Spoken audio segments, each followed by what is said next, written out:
budgets and votes have something very important in common. At their heart, both require and reflect tough choices. Tomorrow, we hope the Senate will vote on a Republican response to the President's budget.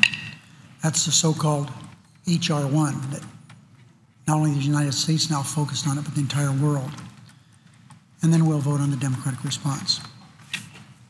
Everyone's done the math, and everyone knows how these votes will turn out.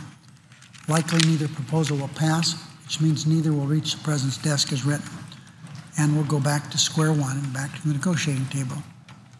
But tomorrow's votes are still significant. These votes will show us who wants an easy applause line and who wants to strengthen our nation's bottom line.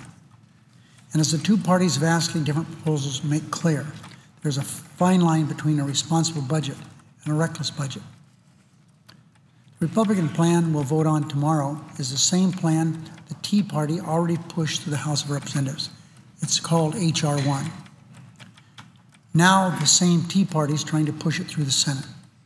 That plan will cost 700,000 Americans, including 6,000 Nevadans, their jobs. And I won't support that, or will any other Democrat that I know of. H.R. 1 has not only a broken engine, it's a lemon in many other respects. To pull ourselves out of the ditch, we need an engine that powers growth, innovation, and our being more competitive. We need one that powers recovery. The last thing we can afford is a broken engine that will drive us right back into recession. You can't fix a broken economy with a broken engine. But that's exactly what the Republican House is trying to sell us with this H.R. 1.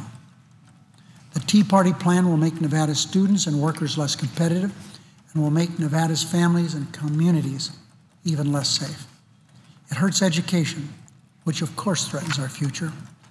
We all know we have to make some sacrifices. Mr. President, we know there have to be cuts made, and we've made them. But these Republican cuts, as indicated in H.R. 1, dealing with education alone, I've just mentioned, are counterproductive. If we slash budget in the name of a stronger future but cut the most important way to strengthen our future, what have we really accomplished? Nothing. We've made things much worse.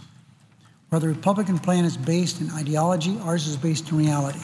That's because we know the whole point is to cut in a way that strengthens our economy, not in a way that weakens it. Our cuts eliminate redundancies and necessary bureaucratic programs and stop funding for earmarks. Our plan recognizes that our job isn't to cut $1 billion here and $1 billion there just to say we did. It recognizes, as Democrats do, that we're not in competition to determine who can cut the most without regard for the consequences. Rather, we need to cooperate to figure out where we can cut the smartest. The budget is complex. Our choice is very simple, Mr. President. If we want to create jobs, the Senate simply cannot pass the plan the Tea Party has already pushed through the House. If we want to responsibly make the cuts we all agree we have to make, the Senate should pass Democrats' proposal to bring down the deficit and keep our economy moving in the right direction. And if we want to realistically get something done before it's too late, the House and the Senate, Democrats and Republicans, should return to the negotiating table, where we know a good compromise on common grounds awaits us. The country is waiting too, and time is not on our side.